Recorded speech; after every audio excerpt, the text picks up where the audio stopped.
Sir, ikaw ba yung officer? Putang ina mo, ang sarap mong i-sniper, sarap mong silipin kasi wala kang nagawa. Nagbantay ka, walang baril, batuta yung dala. May baril ako doon, gago, hindi mo lang nakita. Kasi putang ina, di wala yun sa balita. Putang ina, pinandamay ng asawa to. Gago yung asawa ko, di ko pinagtrabaho. Di ba yun nagtatrabaho? May pera yun sa bangko. Kaya wag mo kami dito pare na niloloko. Kahit di magtrabaho, itong si Erika. Matulog ka nga, puta may magkakapera ka. Gago, kailangan ko ba pare kong matulog? Kailangan ko lang pare sa kanya tol makatulog. Di ko kailangan pare ko na mag-ipon. Dahil kaming dalawa mismo, meron na ngayon. Meron na ngayon, irikantot lang ang yung hapon.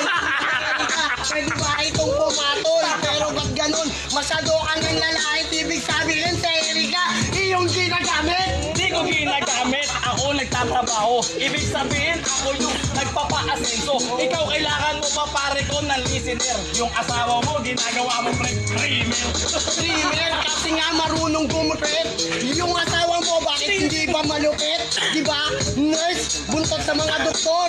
Pero ikaw naman ay mukha kang konduktor. Or gago, ako pare ko ay gwardya. Kahit ganun pare, parehas kami na malaya. Eh ikaw pare, nakakulong ka sa tahian. Ibig sabihin, wala kang pagkakakita.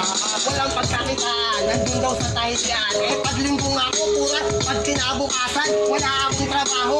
Sising lang ang Pablo, ikaw, naka-duty hanggang linggo. Linggo, gago, ang ikaw ay tanga.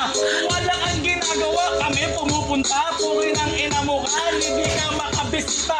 Ibig sabihin yan, wala ka pera. Walang kapera-pera, hindi lang sa ganun. Talagang yung mayorgi ngayon, tol nag-iipon. Bibili kasi ako, parang aeroplano. Para pagpunta ko sa'yo, magulat mga tao. Nagulat mga tao, wala kang landing. Gago sa bahay namin, wala ka pa rin parking. Tsaka aeroplano, bobo pala tol, di ka nga makabili ng sarili mong motor. Sarili na motor, walang umaandar. Pero kahit paano meron ang naipundar. Huwag mo akong nilalait, marunong tong gumamit. Gusto mo kwarta patapos, gumagamit. Magamit.